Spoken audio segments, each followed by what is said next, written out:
Hey there, how's it going? It is your muscle building coach, Lee Hayward, back again with another Ask Lee video Q&A. And today, I've got a question sent in through the Total Fitness Bodybuilding Training app by Frank. And Frank is asking about muscle imbalances. Says that his left non-dominant arm seems fuller and fatter and weaker than my right dominant arm.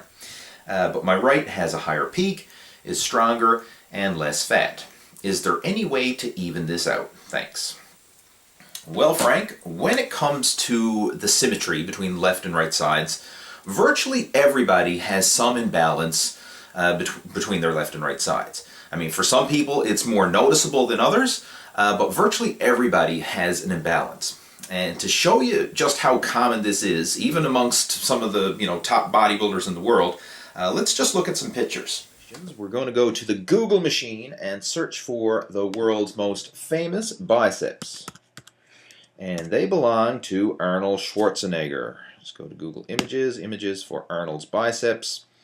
And love him or hate him, Arnold is the most famous bodybuilder in the entire world, arguably the most successful. I mean, granted, he hasn't won the most Mr. Olympias, but he has done more for bodybuilding than anybody else on the face of the earth, and he is well known for his arm development.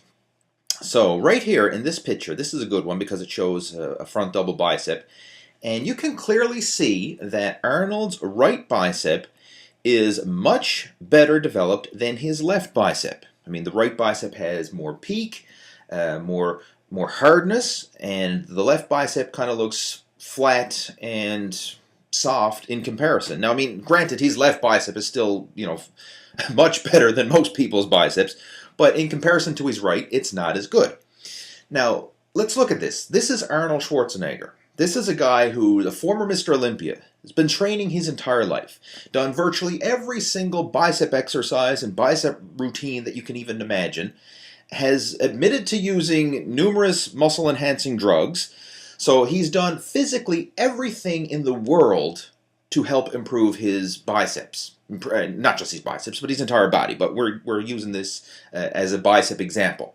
So he's done everything in the world to improve his biceps, and even Arnold has an imbalance between his left and right sides, which is okay. I mean, there's nothing wrong with this, but it just kind of puts things in perspective that if he has an imbalance, then it's kind of normal for most people to have an imbalance. And virtually everyone out there, if you actually broke out the tape measure and measured your left arm and measured your right arm, you're going to see some differences. If you do a front double bicep in the mirror, chances are you're going to probably see some differences. One is probably going to be a bit bigger and fuller than the other. One's probably going to be a bit harder, a bit more defined, and that's just the way it is.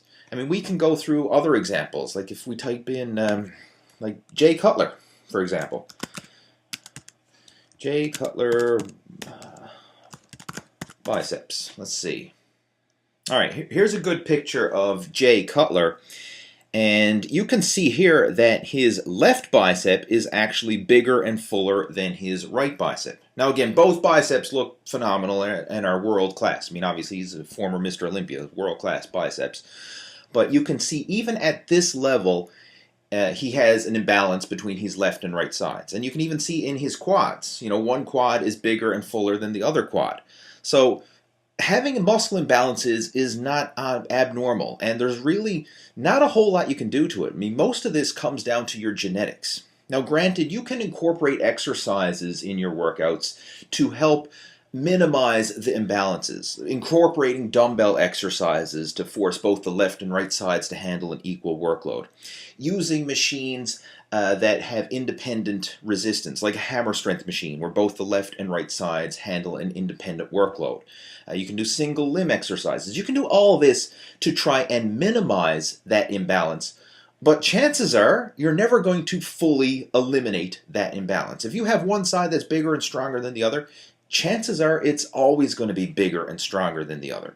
And there's really not a whole lot you can do about it. I mean, obviously, if the best bodybuilders in the world still have imbalances, average people like you and me, we're definitely going to have imbalances. That's just the way it is. Well, Frank, hopefully this helps to answer your question about muscle imbalances. And the bottom line is nobody's perfect. I mean, even the top bodybuilders in the world are still far from perfect. They have imbalances between their left and right sides. But regardless of that, you can still focus on making progress. I mean, that's all you really can do, is focus on making personal progress and doing the best you can to improve your own physique. So hopefully this helps answer your question. If you have any comments, feedback, or anything like that, feel free to post those down in the comment section below. I'll chat with you down there, and stay tuned for my next video coming soon. Take care. Over and out.